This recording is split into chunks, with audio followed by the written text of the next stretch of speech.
ಎಲ್ಲರಿಗೂ ನಮಸ್ಕಾರ. ಶನಿವಾರದ ಗೀತಾ ಸ್ಟೋರೀಸ್ಗೆ ಸುಸ್ವಾಗತ. ನಾವು ಆಲ್ರೆಡಿ ವೀಕ್ 8ಅಲ್ಲಿದ್ದೀವಿ. ಸೊ ವೀಕ್ 8ನ ಟಾಪಿಕ್ ಬಂದು ಕೃತಜ್ಞತೆ. ಕೃತಜ್ಞತೆ ಇದ್ದರೆ ಕೊರತೆ ಕಾಣಿಸೋದಿಲ್ಲ. ಇದ್ರ ಮೇಲೆ ಭಗವದ್ಗೀತೆಯಿಂದ ಒಂದು ಪುಟ್ ಕತೆನ ನಿಮ್ಮ ಮುಂದೆ ಹೇಳ್ತಾ ಇದ್ದೀನಿ. ಆ ಕತೆ ಬಂದು 2 ಚಪ್ಪಲಿಗಳ ಕತೆ. ಕತೆ ಶುರು ಮಾಡೋಕ್ಕಿಂತ ಮುಂಚೆ ಕೃಷ್ಣನ ಶ್ಲೋಕದಿಂದ ಶುರು ಮಾಡೋಣ. ಓಂ ಕೃಷ್ಣಾಯ ವಾಸುದೇವಾಯ ಹರೆಯೇ ಪರಮಾತ್ಮನೆ ಪ್ರಣತಂ ಕ್ಲೇಶನಾಶಾಯ ಗೋವಿಂದಾಯ ನಮೋ ನಮಃ. ನೋಡಿ, ನಮ್ಮ ಜೀವನದಲ್ಲಿ ಈಗಾಗಲೇ ಇರುವಂತಹ ತುಂಬ ಒಳ್ಳೆದಿದ್ರೂ ನಮ್ಮ ಗಮನ ಕೊಡೋದು ಎಲ್ಲಿ ಗೊತ್ತಾ? ಎಲ್ಲಿ ಕೊರತೆ ಇದೆ ಅಲ್ಲೇ ಜಾಸ್ತಿ ನಾವು ಗಮನ ಹರಿಸ್ತೀವಿ ಅಲ್ವಾ? ಆದ್ರಿಂದ ಸಂತೋಷ ನಿಧಾನವಾಗಿ ಕಡಿಮೆ ಆಗ್ತಾ ಹೋಗುತ್ತೆ. ಬನ್ನಿ ಕತೆ ಮುಂದುವರ್ಸೋಣ. 2 ಚಪ್ಪಲಿಗಳ ಕತೆ. ಒಬ್ಬ ಮಹಿಳೆ ಇರ್ತಾರೆ.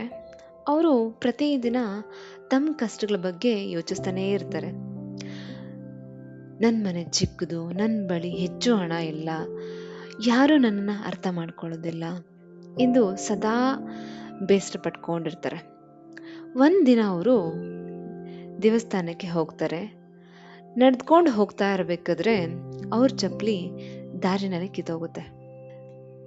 ಅವ್ರು ಬೇಸರ ಪಟ್ಕೊಂಡು, ದೇವ್ರೇ, ನನಗೆ ಒಂದು ಒಳ್ಳೆ ಚಪ್ಪಲಿ ಕೂಡ ಇಲ್ಲ ಎಂದು ದೂರ ಹೇಳ್ಕೊಂತ ಹೋಗ್ತಾರೆ. ಅಲ್ಲಿ ಅವರು ಒಬ್ಬ ವ್ಯಕ್ತಿನ ನೋಡ್ತಾರೆ. ಆ ವ್ಯಕ್ತಿಗೆ ಕಾಲುಗಳೇ ಇರೋದಿಲ್ಲ. ಆದರೂ ಅವ್ರ ಮುಖದಲ್ಲಿ ನಗು ಮುಖ ಇರುತ್ತೆ. ಹಾಗೆ ಅವರು ಮನಸ್ಫೂರ್ತಿಯಿಂದ ದೇವ್ರನ್ನ ಪ್ರಾರ್ಥನೆ ಮಾಡ್ತಾ ಇರ್ತಾರೆ. ಅದನ್ನು ನೋಡಿ ಈ ಮಹಿಳೆ ಮೌನವಾಗ್ಬಿಡ್ತಾರೆ. ಆ ಮೊಮೆಂಟ್ಗೆ ಅವ್ರ ಕಣ್ಣಲ್ಲಿ ತುಂಬ ನೀರು ತುಂಬಿಕೊಂಡು ಕಣ್ಣೀರು ಬರುತ್ತೆ. ಆಗ ಅವ್ರು ಯೋಚನೆ ಮಾಡ್ತಾರೆ, ಅಚ್ಚೋ, ನಾನು ಚಪ್ಪಲಿ ಇಲ್ಲ ಅಂತ ಇಷ್ಟು ದುಃಖ ಪಡ್ತಿದ್ದೆ, ಆದರೆ ಇವ್ರಿಗೆ ಕಾಲುಗಳೇ ಇಲ್ಲ. ಆದರೂ ದೇವ್ರನ್ನ ಮನಸ್ಫೂರ್ತಿಯಾಗಿ ಖುಷಿಯಾಗಿ ಅವರು ಪ್ರಾರ್ಥನೆ ಮಾಡ್ತಿದ್ದಾರೆ. ನಾನು ನೋಡು, ನನ್ನ ಹತ್ರ ಓಡಾಡೋದಕ್ಕೆ ಕಾಲುಗಳಿದೆ, ನನ್ನ ಬಾಡಿ ಪಾರ್ಟ್ಸ್ ಎಲ್ಲ ಚೆನ್ನಾಗಿದೆ, ಆದರೂ ಜಸ್ಟ್ ಒಂದು ಸ್ಮಾಲ್ ಕೊರತೆನ ನೋಡಿ ನಾನು ಇಷ್ಟು ಬೇಸರ ಪಡ್ತಿದ್ದೆ, ಇಷ್ಟು ನನ್ನ ಎನರ್ಜಿ ಎಲ್ಲ ಫುಲ್ ಇದ್ರ ಮೇಲೆ ನಾನು ಹಾಕ್ಕೊಂಡು ಫುಲ್ ಡ್ರೀನ್ ಆಗಿದ್ದೆ ಅಂತ ಅನ್ಕೊಂಡು ಆಗ ಅವರು ಒಂದು ದೊಡ್ಡ ಪಾಠ ಕಲಿತಾರೆ. ಏನು ಪಾಠ ಅಂತಂದ್ರೆ, ನಮ್ಮ ಬಳಿ ಏನಿಲ್ಲ ಅನ್ನೋದನ್ನ ನೋಡೋದನ್ನ ಬಿಟ್ಟು ನನ್ನ ಬಳಿ ಏನಿದೆ ಅನ್ನೋದನ್ನ ನೋಡಲು ಶುರು ಮಾಡಿದ್ರಂತೆ.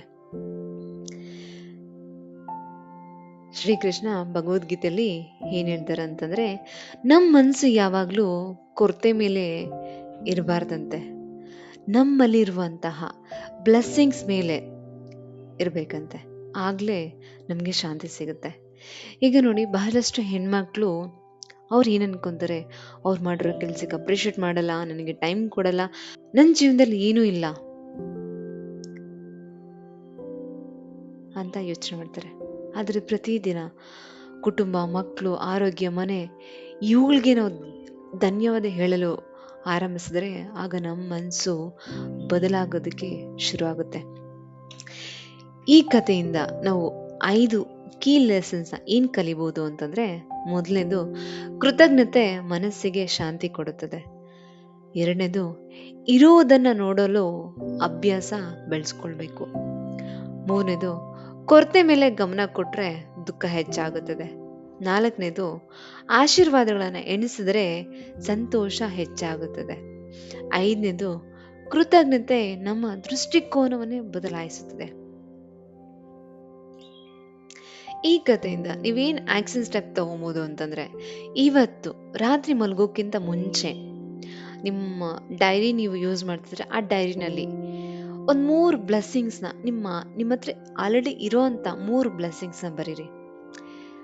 ಎಕ್ಸಾಂಪಲ್ಗೆ, ನೀವು ರಾತ್ರಿ ಮಲಗೋಕ್ಕಿಂತ ಮುಂಚೆ ಏನ್ ಬರಿಬಹುದು ಅಂತಂದ್ರೆ, ನನ್ನ ಆರೋಗ್ಯಕ್ಕೆ ಧನ್ಯವಾದ, ನನ್ನ ಕುಟುಂಬಕ್ಕೆ ಧನ್ಯವಾದ, ಇಂದು ಸಿಕ್ಕ ಒಂದು ಒಳ್ಳೆಯ ಕ್ಷಣಕ್ಕೆ ಧನ್ಯವಾದ, ಈ ತರ ಬರಿಬಹುದು. ಸೊ ನೀವು ಗ್ರ್ಯಾಟಿಟ್ಯೂಡ್ ಎಷ್ಟು ಜಾಸ್ತಿ ತೋರಿಸ್ತೀರೋ ನೀವು ಅಷ್ಟು ಚೆನ್ನಾಗಿ ಚೇಂಜ್ ಆಗ್ತೀರಾ. ಈ ಸ್ಟೋರಿಯ ಕೋಟ್ ಆಫ್ ದ ವೀಕ್ ಏನಂತಂತಂದ್ರೆ, ಕೊರತೆಗಳನ್ನ ಎಣಿಸಿದ್ರೆ ದುಃಖ ಹೆಚ್ಚಾಗುತ್ತದೆ, ಅದೇ ಆಶೀರ್ವಾದಗಳನ್ನ ಎಣಿಸಿದ್ರೆ ಸಂತೋಷ ಹೆಚ್ಚಾಗುತ್ತದೆ. ನೋಡಿ, ಆ ಹೆಣ್ಣು ಚಪ್ಪಲಿ ಇಲ್ಲ ಅಂತ ಅವ್ರು ದುಃಖ ಪಡೋ ಮೊದಲು ನಮಗೆ ಕಾಲುಗಳು ಇವೆ ಅನ್ನೋದಕ್ಕೆ ಧನ್ಯವಾದ ಹೇಳೋಣ. ಈ ಕತೆ ಇಲ್ಲಿ ತನಕ ನೋಡೋದಕ್ಕೆ ನಿಮ್ಮೆಲ್ಲರಿಗೂ ಧನ್ಯವಾದಗಳು. ಹಾಗೆ ಶೀಘ್ರದಲ್ಲೇ ನಾನು ಸಿದ್ಧಪಡಿಸ್ತಿರುವಂತಹ 21 day Gruhalakshmi life transformation program ಬಗ್ಗೆ ಮೊದಲು ಮಾಹಿತಿ ಪಡೆಯಲು ನಮ್ಮ Gruhalakshmi empower hub VIP WhatsApp ಕಮ್ಯುನಿಟಿಗೆ ಜಾಯ್ನ್ ಆಗಿ. ಜಾಯ್ನ್ ಲಿಂಕ್ನ ಡಿಸ್ಕ್ರಿಪ್ಷನ್ ಕೊಟ್ಟಿರ್ತೀನಿ. ಧನ್ಯವಾದಗಳು.